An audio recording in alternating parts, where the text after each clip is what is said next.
പരിശുദ്ധാത്മാവ് പറയുന്നു, ഭോഷനോട് അവൻ്റെ ഭോഷത്വത്തിനൊത്തവണ്ണം മറുപടി പറയരുത്. പറഞ്ഞാൽ നീയും ഭോഷനാണെന്ന് വരും. അപ്പോൾ മിണ്ടാതിരുന്നാലോ? മിണ്ടാതിരിക്കരുത്. ഭോഷത്വത്തിന് തക്കവണ്ണം മറുപടി പറയുക. അവൻ അല്ലെങ്കിൽ അവൻ ജ്ഞാനിയാണെന്ന് അവന് തന്നെ തോന്നും. ചാനൽ ചർച്ചകളിലെ ഓരോ പാർട്ടിക്കാർ ഇങ്ങനെ അവരുടെ അഭിപ്രായം പറഞ്ഞിട്ട് എതിരാളികൾ അവരെ കുറിച്ച് പറയുമ്പോൾ ഇയാൾ പറയും, അവസാന ചാൻസ് എനിക്ക് തരണേ, കാരണം അവസാനം ഇതിനെല്ലാം കൂടെ ചേർത്തൊന്ന് പറയണം. ദൈവത്തിന്റെ രീതി അതല്ല. നിന്നെക്കുറിച്ച് എനിക്കറിയാടാ, നീ ഇന്നതായിരുന്നില്ലേ, നിങ്ങളുടെ പാർട്ടി ഇങ്ങനെ ആയിരുന്നില്ലേ, അപ്പോൾ എതിർ പാർട്ടിക്കാർ നിങ്ങളുടെ പാർട്ടിയെക്കുറിച്ച് ഞങ്ങൾക്കറിയാം, ഇന്ന വർഷത്തിൽ ഇന്നത് സംഭവിച്ചില്ലേ, നിങ്ങൾ ഇപ്പോൾ ആരോപിക്കുന്ന കുറ്റം നിങ്ങളും ചെയ്തില്ലേ, അതിൻ്റെ അപ്പുറത്ത് ചെയ്തില്ലേ. ഇതുകൊണ്ട് പ്രയോജനമില്ല.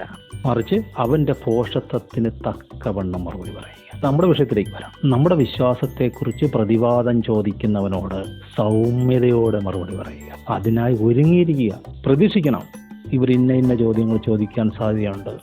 ദൈവം ഉണ്ടെന്ന് പറയുന്നല്ലോ, ഇത്രയും വിഷയങ്ങളൊക്കെ നടക്കുന്നല്ലോ, വെള്ളപ്പൊക്കത്തിൽ ആൾക്കാർ മരിച്ചുപോയല്ലോ, അവിടെ കൂട്ടക്കല നടക്കുന്നല്ലോ, പട്ടിണിയിട്ട് ആൾക്കാരെ കൊല്ലുന്നല്ലോ, നിങ്ങളുടെ ദൈവം എവിടെ ചോദിച്ചാൽ സൗമ്യതയോടെ പറയാൻ ഒരുങ്ങിയിരിക്കുക. പ്രാർത്ഥനാ മുറിയിൽ ഉത്തരങ്ങൾ തേടുക. നമ്മുടെ സഹോദരന്മാരെ രാപ്പകൽ കുറ്റം ചുമത്തുന്ന അപവാദിയെ തള്ളിയിട്ട് കളഞ്ഞു. എങ്ങനെ? കുഞ്ഞാടിൻ്റെ രക്തം കൊണ്ട്. രണ്ടാമത്തത് സാക്ഷ്യവചനം കൊണ്ട്. നമ്മുടെ ജീവിതം ഒരു സാക്ഷ്യമാണ്. നമ്മളൊരു സാക്ഷ്യവചനമാണ്. നമ്മുടെ വായിൽ നിന്ന് വരുന്നത് സാക്ഷ്യവചനമാണ്. അതുകൊണ്ട് സാത്താനെ തോൽപ്പിക്കാം. നമുക്ക് മനുഷ്യരോട് വഴക്കില്ല, പക്ഷേ മനുഷ്യരിലൂടെ നമ്മളോട് എതിർക്കുന്ന ദുരാത്മാക്കളുണ്ട്.